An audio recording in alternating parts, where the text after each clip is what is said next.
오늘 테슬라에 대해 살펴보겠습니다. 웨드부시의 애널리스트가 테슬라에 대해 강세 의견을 보이며 목표 주가를 $550로 상향 조정했습니다. 웨드부시는 트럼프 행정부하에서 느슨해진 규제 환경이 테슬라에 도움이 될 것이라고 보고 있습니다. 즉 AI 및 로봇공학 계획 추진에 도움이 될 것이라고 하는데요. 이에 대해 어떻게 생각하시나요? 저는 이것이 테슬라에 분명히 유리한 조건이라고 생각합니다. 일론 머스크가 이번 선거에 크게 베팅했고 결국 승리했습니다.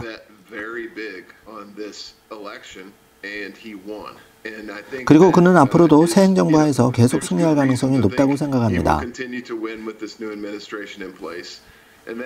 완화된 규제 환경은 단지 AI 부분뿐만 아니라 테슬라가 출시한 완전 자율주행 기능에도 도움이 될 것입니다.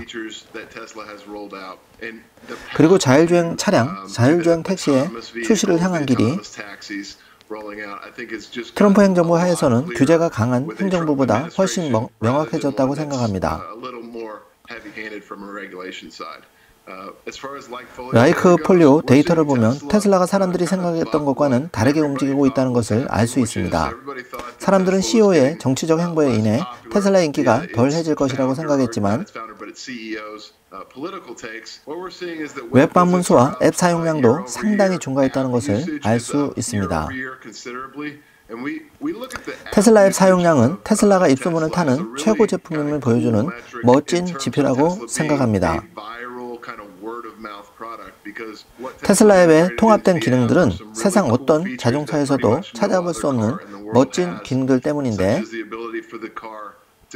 예를 들어 차가 빈 주차장에서 당신이 떠나는 레스토랑 문까지 데리러 오는 기능 등이 있습니다. 이렇게 입소문을 타는 바이럴 기능의 앱 사용량이 점점 증가하고 있는데,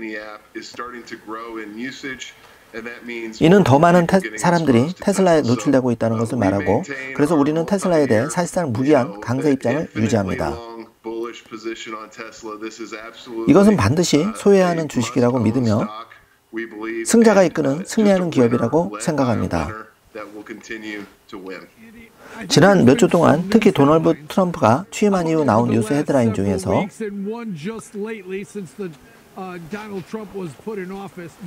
EV 시장을 주의 깊게 보지 않으면 걱정스러울 수 있는 몇 가지가 있었습니다. 제가 말하고자 하는 것은 세액공제가 사라지고 트럼프가 EV 의무 규정을 폐지했다는 내용입니다. 하지만 일론 머스크는 EV의 의무 규정을 신경 쓰지 않습니다. 만약 유기적으로 성장하는 회사를 운영하며 올해 25,000달러짜리 자동차 출시를 목표로 한다면 세액공제나 EV 의무 규정을 회사가 유기적으로 성장하고 있고, 방금 언급하신 것처럼 진정한 목표는 완전 자율주행입니다. 리비아는 이 소식 이후 급격히 매도되었고 테슬라도 고점에서 내려오며 이틀 연속 매도세를 보이고 있습니다. 이런 기업들이 여태 그래온 것처럼 유기적으로 성장할 의도가 있는데도 투자자들이 이를 오해하는 이유는 무엇일까요? 단기적으로는 몇 달 전에 없었던 역풍이 생겼다는 점을 인정해야 한다고 생각합니다.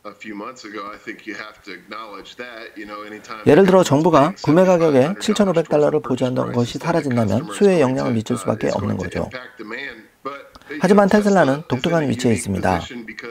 사실 우리는 테슬라를 단순히 전기차 회사로 여기지 않고 AI 인공지능 회사로 보고 있습니다. FSD 기술은 이제 상당히 놀라운 수준에 도달했습니다. 그리고 매년 테슬라가 여러 경쟁사보다 앞서 나가고 있다는 것을 보고 있습니다. 여기서 말하는 경쟁사란 전 세계의 모든 자동차 제조사를 뜻합니다. 그리고 제품의 품질이 EV 크레딧이나 규정과 관계없이 사람들에게 더 깊은 인상을 주기 시작했다고 생각합니다. 말씀하신 것처럼 이제는 제품의 품질과 전체 자동차 시장, 곧 다가올 로보택시 시장에서의 경쟁이 더 중요한 부분이 되었으며, 테슬라는 이 시장에서 사람들이 예상하는 것보다 훨씬 큰 우위를 차지하고 있다고 봅니다. 잠시 반론을 제기해보자면, 현재로서는 테슬라가 여전히 EV 시장에서 경쟁하고 있다고 하셨습니다. 그리고 연간 인도량이 전년 대비 감소한 것도 사실이고, 그 발표가 나왔을 당시에는 그게 중요한 요소로 작용했습니다. 테슬라에 대해 극단적인 관점이 있는 것도 사실입니다. 한쪽은 기업을 강하게 비판하고 다른 한쪽은 강세론을 펼칩니다.